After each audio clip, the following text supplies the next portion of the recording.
సత్యసాయి జిల్లా మడకశిరలోని 3వ వార్డు శివాపురంలో క్షుద్ర పూజల ఘటన స్థానికులను తీవ్ర భయాందోళనకు గురిచేసింది. శివాపురంలో భారతి అనే మహిళ కిరాణా షాపు నడుపుకుంటూ జీవనం సాగిస్తుంది. భారతి అంటే గిట్టని వారు ఆమె కిరాణా షాపు ఎదురుగా రోడ్డుపై ఆమె ఫోటోకు మేకులు కొట్టి క్షుద్ర పూజలు చేశారు. ఇది చూసి భారతితో పాటు వార్డు ప్రజలు భయాందోళన చెందుతున్నారు. నెల్లూరు జిల్లాలో మాజీ మంత్రి కాకాని గోవర్ధన్ రెడ్డిని సిట్ బృందం ఈ రోజు నుంచి 2 రోజుల పాటు కస్టడీలోకి తీసుకుంది. ఈ కేసులో ఎంపీ మాగుంట శ్రీనివాసరెడ్డి సంతకాన్ని ఫోర్జరీ చేసి అనుమతుల పేరుతో అక్రమ రవాణా చేసినట్లు ఆరోపణలు ఉన్నాయి. ఈ కేసులో కాకాని A2గా పేర్కొనబడ్డారు. డీఎస్పీ రామాంజనేయులు నేతృత్వంలో కృష్ణపట్నం పోర్టు పోలీస్ స్టేషన్లో విచారణ నిర్వహిస్తున్నారు. విచారణలో కేసు సంబంధించిన కీలక ప్రశ్నలు, డాక్యుమెంట్లు, సంబంధిత లావాదేవీలు విచారించే అవకాశం ఉంది. శ్రీవారి వీఐపీసీ విరామ సమయంలో పలువురు ప్రముఖులు తిరుమల శ్రీవారిని దర్శించుకున్నారు. ముందుగా పలమనేరు ఎమ్మెల్యే అమర్నాథ్ రెడ్డి కుటుంబ సభ్యులతో కలిసి ఆలయ ప్రతిష్ఠిత విరామ సమయంలో శ్రీవారి సేవలో అర్చనలు, మొక్కులు చెల్లించి పుణ్య ప్రాప్తి పొందారు. అనంతరం ఆలయ అధికారులు తీర్థ ప్రసాదాలు, వైభవ స్థితి పట్టు వస్త్రాలతో అందజేసి ప్రముఖులను సత్కరించారు. శ్రీ సత్యసాయి జిల్లా పుట్టపర్తి నియోజకవర్గం కొత్త చెరువులో పోలీసులు శక్తి యాపుపై విస్తృత ప్రచారం చేపట్టారు. ఆర్టీసీ బస్టాండ్లో బస్సు ఎక్కి బస్సులో ప్రయాణిస్తున్న ప్రయాణికులకు శక్తి యాపుపై సిఐ మారుతి శంకర్ అవగాహన కల్పించారు. శక్తి యాప్ యొక్క ప్రయోజనాలను ప్రయాణికులకు సిఐ వివరించారు. ఎక్కడైనా ప్రమాదాలు, దాడులు జరిగినప్పుడు శక్తి యాప్ ద్వారా ఫోటోలు గాని, వీడియోలు గాని అప్లోడ్ చేయాలని సూచించారు. యాప్లో ఫిర్యాదు చేసిన వెంటనే అధికారులు తమ ప్రాంతానికి చేరుకుని సమస్యను వెంటనే పరిష్కరిస్తామని తెలిపారు. కావున ప్రతి ఒక్కరూ శక్తి యాప్ను ఫోన్లలో డౌన్లోడ్ చేసుకోవాలని సీఎల్ సూచించారు. నిర్మల్ పట్టణంలోని బుధవార్పేట ప్రాంతంలో ప్రఖ్యాత బంగారు దుకాణంలో భారీ చోరీ జరిగింది. రాత్రి 3 గంటల సమయంలో దొంగలు షట్టర్ తాళాలు పగలగొట్టి దుకాణంలోకి చొరబడ్డారు. ఈ చోరీలో 3 కిలోల వెండి ఉత్పత్తులతో పాటు బంగారు ఆభరణాలను ఎత్తుకెళ్లినట్లు దుకాణం యాజమాని తెలిపారు. దీంతో యాజమాని పోలీసులకు ఫిర్యాదు చేశారు. ప్రభుత్వ ధాన్యం కొనుగోలు కేంద్రాల విధానంపై తీవ్ర ఆగ్రహంతో మహబూబాబాద్ జిల్లా తొర్రూరు పట్టణంలోని రైతులు ప్రాథమిక వ్యవసాయ సహకార సంఘం ఎదుట ధర్నాకు దిగారు. వారు ధాన్యం కాంటాలు వేసి ఇప్పటికే 50 రోజులు గడిచినప్పటికీ ఒక్క రూపాయి కూడా వారి ఖాతాల్లో జమ కాలేదని వారు వాపోయారు. కుటుంబ పోషణే కాదు, అప్పులు తీర్చలేని పరిస్థితుల్లోకి వెళ్లినట్లు తెలిపారు. ఒకే లారీలో 800 బస్తాలు లోడ్ చేయగా అందులో 38 బస్తాలు కటింగ్ చేసినట్లు ఆరోపించారు. ఇవి అధికారులే అనుమతి లేకుండా తరుగు పేరుతో కట్ చేశారని ఆరోపిస్తున్నారు. అంతేకాదు ధాన్య రవాణాకు సంబంధించిన ట్రక్ షీట్లు కూడా ఇప్పటి వరకు ఇవ్వలేదని ఆవేదన వ్యక్తం చేశారు. పండించిన పంటకు ధర లేకపోతే మాకు న్యాయం ఎక్కడా అంటూ ఆవేదనతో నినాదాలు చేశారు. అనంతపురం జిల్లా శంగనమల మండలంలో టీడీపీలో వర్గ విభేదాలు కొత్త కలకలం రేపాయి. మండల స్టోర్ డీలర్ ప్రెసిడెంట్ పదవి కోసం పోటీ తీవ్రతరం అవడంతో పార్టీ శ్రేణుల మధ్య ఘర్షణాత్మక వాతావరణం నెలకొంది. మాకు కావాలంటే మాకు కావాలి అంటూ 2 గ్రూపులు ఒకరినొకరు ఎత్తిపొడుచుకుంటూ వాగ్విదానికి దిగాయి. ఈ వాగ్వాదం క్రమంగా బహుబహుకి దారితీసింది. పార్టీలో సీనియర్ నాయకుల సమక్షంలోనే జరిగిన ఈ ఉద్రిక్తత స్థానికంగా తీవ్ర చర్చకు దారితీసింది. పరిస్థితి నియంత్రణకు పోలీసుల హస్తక్షేపం కావాల్సి వచ్చింది. పోలీసులు రాకతో 2 వర్గాలు పక్కకు తగ్గి వివాదం తాత్కాలికంగా సద్దుమణిగింది.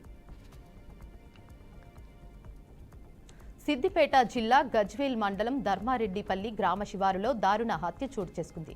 గుర్తు తెలియని వ్యక్తులు వృద్ధ మహిళను దారుణంగా హత్య చేశారు. మృతురాలు అదే గ్రామానికి చెందిన నల్ల సత్తమ్మగా పోలీసులు గుర్తించారు. వృద్ధురాలిని గొంతు కోసి హత్య చేసినట్లు పోలీసులు అనుమానం వ్యక్తం చేస్తున్నారు. మృతురాలి మెడలోని బంగారం కోసమే హత్య చేసినట్లు కుటుంబ సభ్యులు అనుమానిస్తున్నారు.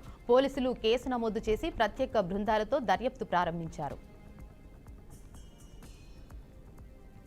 కాకినాడ జిల్లా పిఠాపురం సాధ్య ఫౌండేషన్ ఆధ్వర్యంలో ఉత్తమ వృద్ధాశ్రయం సేవా కార్యాన్ని పురస్కరించుకుని నూతన సాధ్య ఓల్డ్ ఏజ్ హోం ప్రారంభించారు. దీన్ని ఫౌండేషన్ వ్యవస్థాపకుడు కన్నపత్తుల అనిల్ కుమార్ ప్రారంభించి వృద్ధుల సంక్షేమానికి మరో మైలురాయిగా నిలవనున్నదని ప్రకటించారు. ఈ కార్యక్రమానికి ముఖ్య అతిథిగా జనసేన పార్టీ ఇన్ఛార్జ్ మర్రెడ్డి శ్రీనివాస్ రావు విచ్చేశారు. ప్రజల సేవ చేయాలనే ఆలోచనలతో ఇలాంటి కార్యక్రమాలు చేపట్టడం ఆనందకరమని శ్రీనివాసరావు అన్నారు.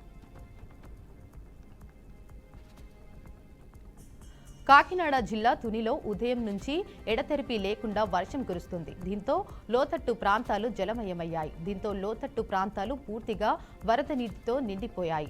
ప్రవాహంతో రోడ్లు జలమయం అవడంతో వాహనదారులు తీవ్ర ఇబ్బందులు ఎదుర్కొంటున్నారు.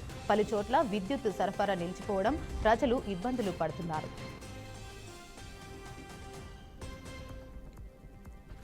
విజయనగరం జిల్లా కొత్తవలస మండలంలోని తుమ్మికాపల్లి గ్రామంలో ఉన్న కస్తూర్బా గాంధీ బాలికల వసతి పాఠశాలలో బుధవారం తెల్లవారుజామున అగ్ని ప్రమాదం చోటు చేసుకుంది.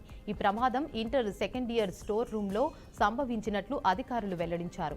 మంటలు పెద్దగా వ్యాపించకముందే ఎస్ఓ విజయకుమారి ఫైర్ సిబ్బందికి సమాచారం అందించడంతో కొత్తవలస మరియు ఎస్కోట ఫైర్ సిబ్బంది ఘటనా స్థలానికి చేరుకుని మంటల్ని అదుపు చేశారు. ప్రమాద సమయంలో విద్యార్థులెవరూ అక్కడ లేకపోవడంతో ప్రాణ నష్టం జరగలేదు. అయితే ప్రమాదంలో సుమారు 250 పరువులు పూర్తిగా దగ్ధమైనట్లు కొత్తవలస స్టేషన్ ఫైర్ ఆఫీసర్ యశ్వకుమార్ తెలిపారు.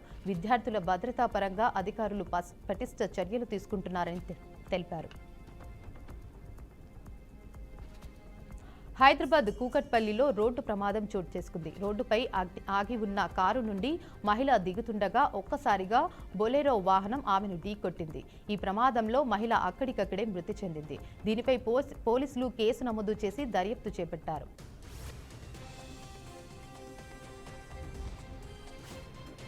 ఖమ్మం జిల్లా ఇల్లందు మండలం ఎల్లాపురం గ్రామంలో విద్యుత్ షాక్తో తండ్రి ఏనుగు నరసయ్య కుమారుడు ప్రవీణ్ మృతి చెందారు. తెల్లవారుజామున కాలకృత్యాల కోసం బయటకు వచ్చిన ఎర్రమ్మ తెగిన విద్యుత్ వైర్ను తాకడంతో షాక్ తగిలింది. ఆమెకు కాపాడేందుకు వచ్చిన భర్త కుమారుడు కూడా షాక్కు గురయ్యారు. ఎర్రమ్మ తీవ్రంగా గాయపడగా ఖమ్మం ప్రభుత్వ ఆసుపత్రికి తరలించారు. పోలీసులు దర్యాప్తు ప్రారంభించారు.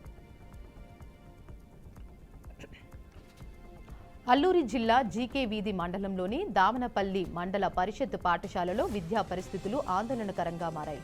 పాఠశాల భవనాలు పూర్తిగా శిథిల వ్యవస్థకు చేరుకోవడంతో ఉపాధ్యాయులు, విద్యార్థులు వర్షాకాలంలో ఏ క్షణంలో ఏ ప్రమాదం సంభవించిందోనన్న భయంతో గడుపుతున్నారు. ఈ పాఠశాలలో సుమారు 50 మంది విద్యార్థులు విద్యాభ్యాసం చేస్తున్నారు. విద్యార్థుల భవిష్యత్తుపై ఎంతో ఆసక్తి కలిగి ఉన్న ఉపాధ్యాయులు తీవ్రమైన భౌతిక అసౌకర్యాల మధ్యన పాఠాలు బోధిస్తున్నారు. అయితే భద్రతా సౌకర్యాలు లేకపోవడంతో విద్యార్థులు ప్రాణాలే ప్రమాదంలో పడే పరిస్థితి నెలకొంది.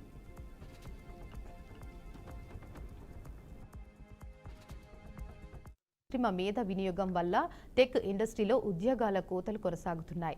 మైక్రోసాఫ్ట్, గూగుల్, అమెజాన్ లాంటి దిగ్గజ కంపెనీలు వందల మంది ఉద్యోగులను ఇంటికి పంపుతున్నారు. ఈ సంవత్సరంలో ఇప్పటి వరకు 130కి పైగా కంపెనీలు దాదాపు 61,000 మందికి పైగా ఉద్యోగులను తొలగించారు.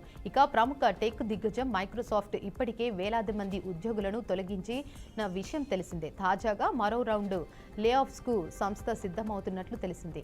2025 ఆర్థిక సంవత్సరం ముగింపు దశకు చేరుకుంటున్న తరుణంలో మైక్రోసాఫ్ట్ మరోసారి ఉద్యోగుల కోతకు సిద్ధమైనట్లు విశ్వసనీయ వర్గాలను ఊటంకిస్తూ జాతీయ మీడియాలో వార్తలు వస్తున్నాయి.